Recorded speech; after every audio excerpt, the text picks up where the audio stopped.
नमस्कार साथियों। देखेंगे बाल विकास में अभिवृद्धि एवं विकास। पिछले क्लास में हमने 30 क्वेश्चन कंप्लीट कर लिए थे। आगे का स्टार्ट करते हैं। जन्म के समय बालक का वजन होता है। यहाँ पे क्वेश्चन मिसप्रिंट हो गया है। क्वेश्चन है कि जन्म के समय बालक का वजन होता है तो 6 से 8 पाउंड। 6 से 8 पाउंड। अगला है बालक का विकास। बालक का विकास और वृद्धि किस पर निर्भर करता है? तो शिक्षा पर। बालक का जो विकास होता है और वृद्धि किस पर निर्भर करता है? तो शिक्षा पर। शिक्षा पर निर्भर करता है। बालक बालिकाओं की काम प्रवृत्ति इस अवस्था से सुप्त हो जाती है। बालक बालिकाओं की काम प्रवृत्ति इस अवस्था में सुप्त हो जाती है तो बाल्यावस्था में। अगला है किस्मत के अनुयायियों का कथन है कि विकास की क्रिया का आरंभ सिर से होता है। जो विकास की क्रिया है उसका आरंभ सिर से होता है। तो मस्तबोध मुखी सिद्धांत। किस सिद्धांत के अनुसार? मस्तबोध मुखी सिद्धांत। बालक का सर्वांगीण विकास उसके किसी विकास पर अधिक आलंबित है। किस विकास पर अधिक आलंबित है? तो गामक विकास पर अधिक आलंबित है। अगला है शैशवावस्था में बालक में पाया जाता है। क्या पाया जाता है? अनुकरण करना, सहयोग लेना एवं आश्रितता पाया जाता है। सहयोग लेना और अनुकरण शैशवावस्था के बालक में पाया जाता है। अक्सर आप देखते हैं कि शैशवावस्था का बालक अनुकरण, आप जो चीज कर रहे हैं उसी का अनुकरण करना सीख जाता है या अनुकरण करके सीखता है। अगला है बौद्धिक असामान्यता के अंतर्गत निम्नलिखित बालक आते हैं। कौन कौन से बालक आते हैं? तो प्रतिभावान बालक, सृजनात्मक बालक एवं मंद बुद्धि बालक आते हैं। बौद्धिक असमानता के अंतर्गत कौन कौन से बालक आते हैं? तो प्रतिभावान बालक आता है, सृजनात्मकता वाला बालक आता है, सृजनात्मक बालक आता है एवं मंद बुद्धि बालक आता है। अगला है विकलांग बालकों के अंतर्गत आते हैं। विकलांग बालकों के अंतर्गत आते हैं कौन कौन से? नेत्रहीन बालक, शारीरिक विकलांग बालक एवं गूंगे तथा बहरे बालक। कौन कौन से?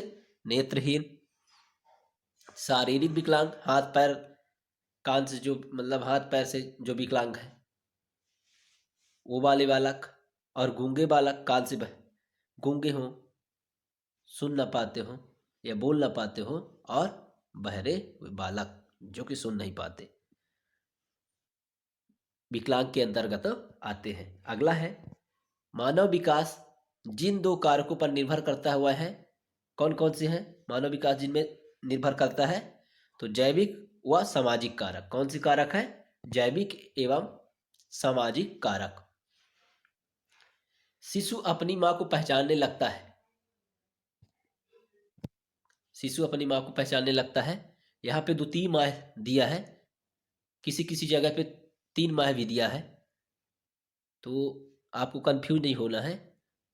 यदि दो दो देगा तो 3 नहीं देगा ऑप्शन में, या कि 3 देगा तो 2 नहीं देगा, तो 2 या 3 माह में पहचानने लगता है। बच्चों में अस्थायी दांतों की संख्या होती है। बच्चों में अस्थायी दांतों की संख्या होती है तो कितनी होती है? 20 होती है, जिसको अपन द्वितीय दांत भी बोलते हैं। अगला है जन्म के समय बालक की लंबाई होती है। जन्म के समय बालक की लंबाई होती है 19 इंच। कितनी इंच होती है? 19 इंच लगभग। जिस स्तर पर सामाजिक मान्यता प्राप्त करने के लिए संघर्ष उत्पन्न होता है उसे किशोरावस्था कहते हैं। जिस स्तर पर सामाजिक मान्यता प्राप्त करने के लिए संघर्ष उत्पन्न होता है किशोरावस्था कहते हैं। वॉटसन ने नवजात शिशु में मुख्य रूप से किन संवेगों की बात कही है? तो भय, क्रोध व स्नेह। तीनों चीज के लिए नवजात शिशु के मुख्य रूप से संवेगों की बात कही है। कौन कौन सी? तो भय, क्रोध व स्नेह। अगला है क्वेश्चन 44वां। 10 वर्ष का बालक कितने शब्दों को समझ सकता है? 10 वर्ष का बालक कितने शब्दों को समझ सकता है या जान सकता है? तो 26,000 शब्दों को। 10 वर्ष का बालक 26,000 शब्दों को समझ सकता है। अगला है, बालक की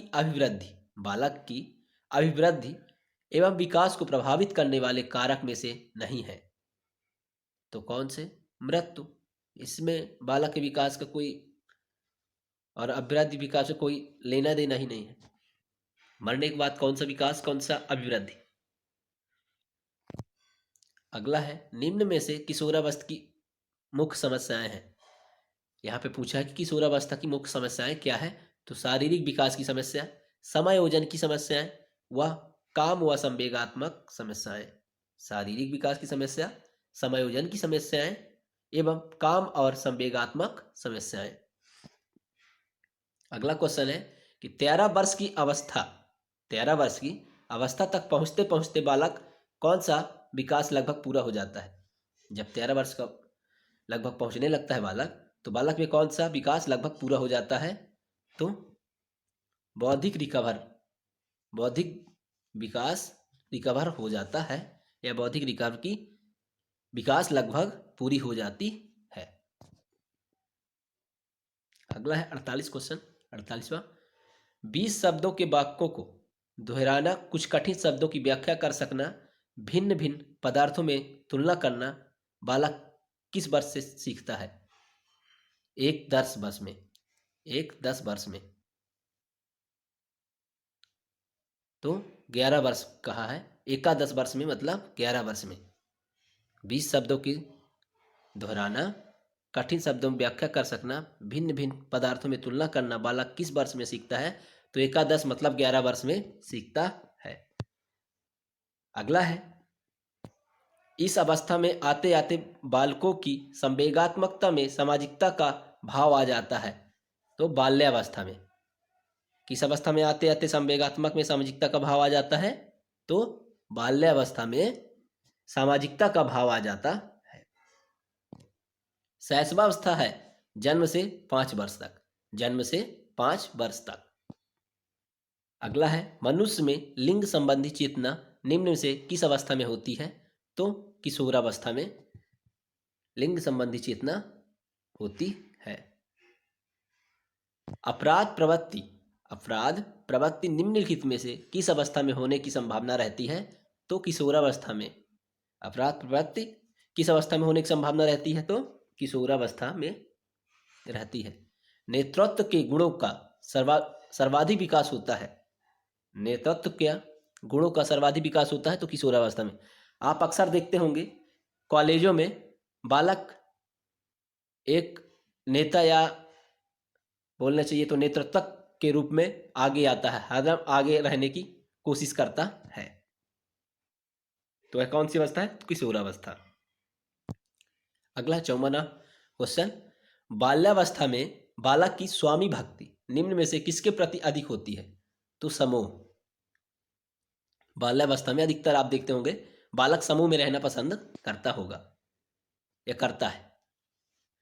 फ्रायड के अनुसार पुत्री में पिता के प्रति निम्न में से कौन सा मानसिक ग्रंथि होती है?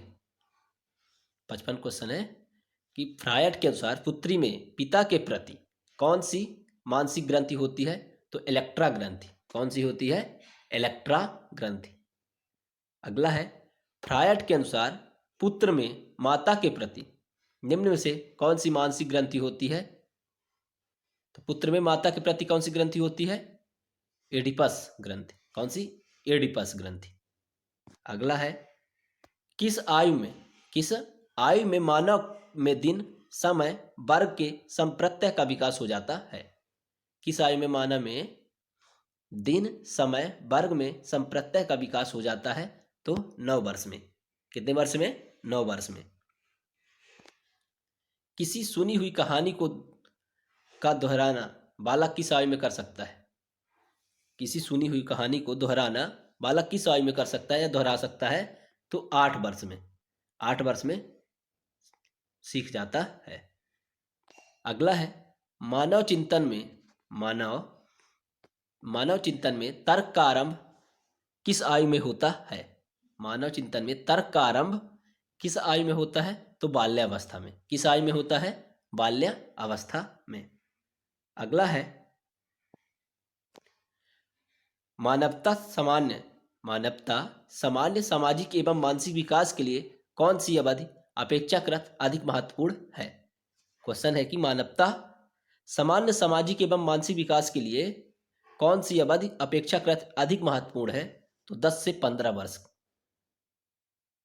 कौन सी अवधि? 10 से 15 वर्ष की अवधि अपेक्षाकृत अधिक महत्वपूर्ण है। थैंक यू दोस्तों, फिर मिलेंगे ऐसे ही इंपॉर्टेंट फैक्ट के साथ अगले वीडियो में। जय हिंद।